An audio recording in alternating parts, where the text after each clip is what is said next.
In Greek mythology, the Naiads are a type of female spirit or nymph, presiding over fountains, wells, springs, streams, brooks and other bodies of fresh water. They are distinct from river gods, who are embodied rivers, and the very ancient spirits that inhabited the still waters of marshes, ponds and lagoon-lakes, such as pre-Mycenaean Lerna in the Argolis.Naiads were associated with fresh water, as the Oceanids were with salt water and the Nereids specifically with the Mediterranean. But because the ancient Greeks thought of the world's waters as all one system, which percolated in from the sea in deep cavernous spaces within the earth, there was some overlap. Arethusa, the nymph of a spring, could make her way through subterranean flows from the Peloponnesus to surface on the island of Sicily. Name. The Greek word is nu alpha iota alpha sigma, plural nu alpha iota alpha delta epsilon sigma. It derives from nu alpha epsilon iota nu, to flow, or nu mu alpha, running water. Naiad has several English pronunciations: Naiad,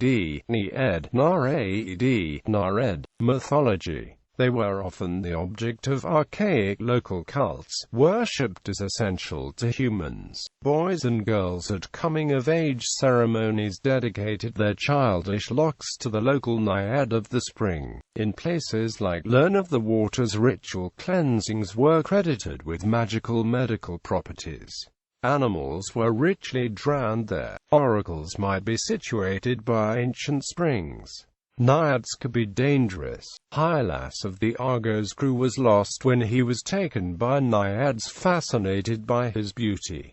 The Naiads were also known to exhibit jealous tendencies. Theocritus's story of Naiad jealousy was that of a shepherd, Daphnis, who was the lover of Nomia or Oceanids. Daphnis had on several occasions been unfaithful to Nomia, and as revenge she permanently blinded him. Salmacis forced the youth Hermaphroditus into a carnal embrace and, when he sought to get away, fused with him. The water nymph associated with particular springs was known all through Europe in places with no direct connection with Greece, surviving in the Celtic wells of northwest Europe that have been rededicated to saints, and in the medieval Melusine. Walter Burkert points out, when in the Iliad Zeus calls the gods into assembly on Mount Olympus, it is not only the well-known Olympians who come along, but also all the nymphs and all the rivers. Okeanos alone remains at his station.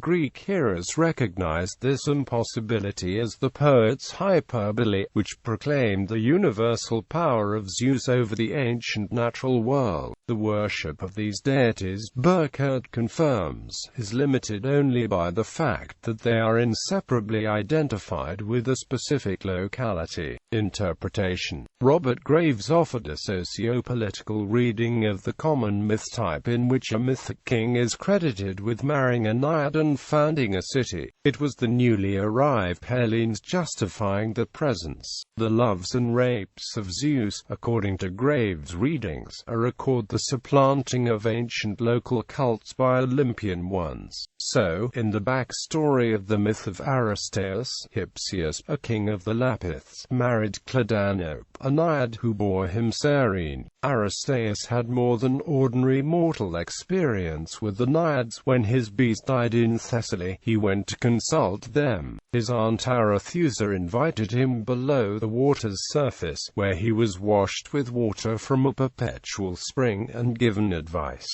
Place names. St. Charles Avenue in New Orleans was formerly known as Nyad Street, and is parallel to Dryades Street. Types: Crinii, Elionomai, Limnades, Limnotides, Pegrai, Batamides. Names.